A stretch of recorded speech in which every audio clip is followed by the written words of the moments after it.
बिस्मिल्लाहिर्रहमानिर्रहीम अस्सलामुअलैकुम रहमतुल्लाह। 8 सितंबर के जलसे के बाद पीटीआई की लीडरशिप के साथ जो सलूक किया गया, उनके ऊपर जो क्रैकडाउन किया गया, पकड़ दकड़ की गई, उनको अरेस्ट किया गया, उनको जिस तरीके से पार्लियामेंट हाउस के अंदर से गिरफ़्तार किया गया और मुकदमात सुने,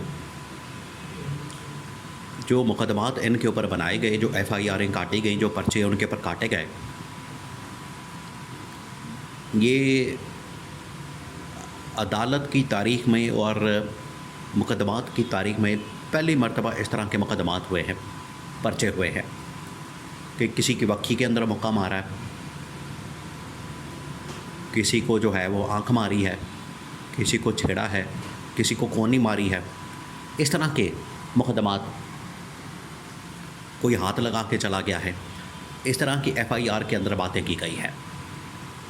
और फिर वो कितने दिन अंदर रह सकते थे? खैर, उनके कोई किसी का कोई जुडिशल रिमांड, किसी का फिजिकल रिमांड, और सबको जो है रिमांड के ऊपर भेज दिया। लेकिन अल्टीमेटली स्पीकर अय्याज सादिक ने उनका प्रोडक्शन ऑर्डर जारी करते हुए उनको कौमी असम्बली के अंदर बुला दिया और वो कौमी असम्बली के अंदर आ गए।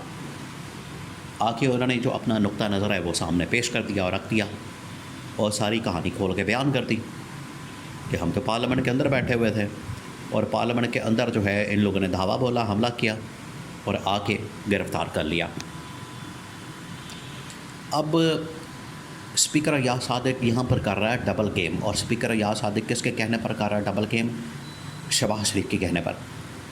अय्याज सादिक को असूलन ये करना चाहिए था, क्योंकि इस्टेब्लिशमेंट का मौक़िफ़ है कि या तो आप पहले इजाज़त ना देते, पहले आप इसकी परमिशन ना देते, पहले आप इसकी इजाज़त ना देते। आपको ऑन बोर्ड इसी वजह से लिया गया था ताकि बाद में आप, अगर आपके ऊपर प्रेशर आता है तो आप सॉरी करके भाग ना जाएं, निकल ना जाएं, आपकी टांगें ना कांपे, आपका मूत्र ना निकल जाए, आप झाग की तरह बैठ ना जाएं। तो फिर जब पीपल्स पार्टी ने प्रेशर डाला, जमीयत उलमा इस्लाम ने प्रेशर डाला, पीटीआई ने प्रेशर डाला और उन्होंने ऐवान का इजलास का बाइकआउट करना शुरू कर दिया, तब स्पीकर अय्याज सादिक के ऊपर जब प्रेशर आया तो इन्होंने तमाम मेंबरान कौमी असम्बली पीटीआई के 10 उनके प्रोडक्शन ऑर्डर निकाल दिए। और जैसे ही प्रोडक्शन ऑर्डर निकला, फिर कौमी असम्बली के अंदर आके शेख वकास अकरम, जैन कुरैशी, आमिर डोगर, अहमद चट्ठा, उन्होंने आके कौमी असम्बली के अंदर तकरीरें करके धज्जियाँ उड़ा दी स्पीकर की और इस हुकूमत की कि उनको तो मौका चाहिए। देखिए, जो आजकल इमरान खान सियासत कर रहा है, पीटीआई सियासत कर रही है, नून लीग को तो इसका पता भी नहीं है। नून लीग तो अजीब एक मखमसे के अंदर मुब्तला और इनकी कोई समझ नहीं आती, कोई सिद्ध पुठ नहीं है, कोई इनका पता नहीं लगता, ना इनका सर पैर है, ना इनकी जिन्स का पता लगता है। कोई दरमियानी जिन्स लगती है, क्या है कि ना इधर के ना उधर के, ना तितर ना बटेर, अद्धे तितर अद्धे बटेर, किसी एक चीज़ के ऊपर खड़े नहीं होते। इनका पता नहीं लगता कि पहले अय्याज सादिक को ऑन बोर्ड लिया गया, बाद में ये मुकर गया और कहा कि मैं तहकीकात करूँगा। फिर वजारत दाखिला को, अब वजारत दाखिला को कह रहा है कि वो तहकीकात करे और मुझे रिपोर्ट करे।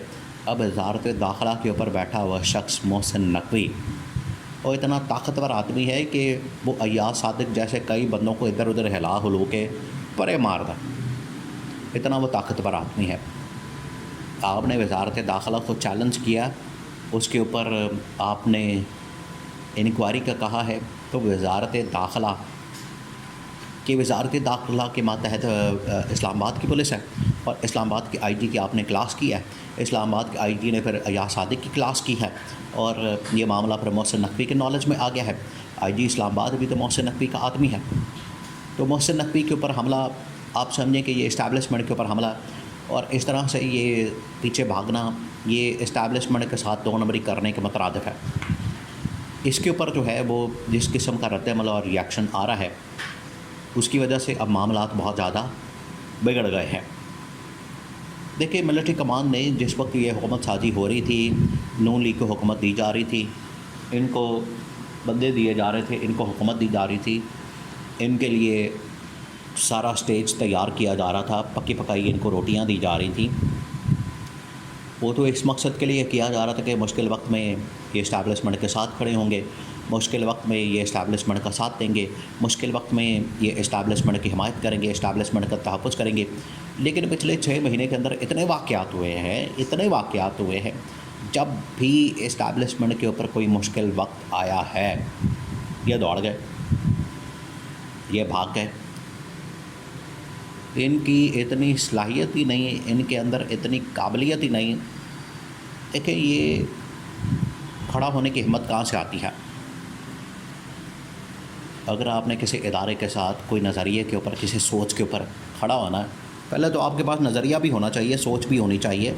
शरीफ ख़ानदान, ज़रदारी ख़ानदान के पास तो सोच और नज़रिया तो लोट मारे का, हलवे मांडे का, इसके अलावा तो आगे ये सोचते नहीं, पहली बात।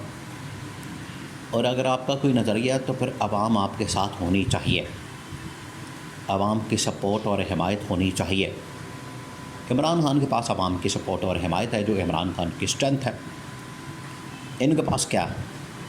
आवाम की ताकत है, आवाम की सपोर्ट है, आवाम की हिमायत है, आवाम इनके साथ है? नहीं है, जिसकी वजह से ये कुछ कर नहीं सकते, जिसकी वजह से इनके पास कुछ है नहीं। ये ना इदारों की खातिर खड़े हो सकते हैं और ना ही अपने इख्तियारात की खातिर खड़े हो सकते हैं।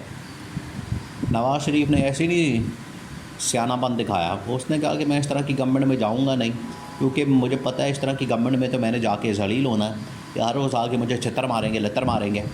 तो इस तरह की बेबस किस्म की, लाचार किस्म की, बेबुनियाद किस्म की और चोरी के मैंडेट वाली, डाके वाली मैंने हुकूमत का क्या अचार डालना।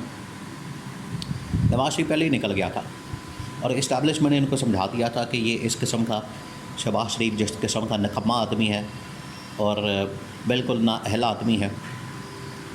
हुकूमतें तगड़ी होनी चाहिए ताकि वो स्टैंड ले सकें, क्योंकि अमेरिका ने जब पाकिस्तान से डिमांड की, फ़ौजी अड्डे मांगने की, तो इमरान खान ने कैसे स्टैंड लिया था? एब्सोल्युटली नॉट कहा था, डंके की चोट पर, टांग पर टांग रख के, और एंकर को दो टोक अंदाज में। ये पाकिस्तान की तारीख़ आप उठा के देख लें, इस तरह कभी नहीं हुआ।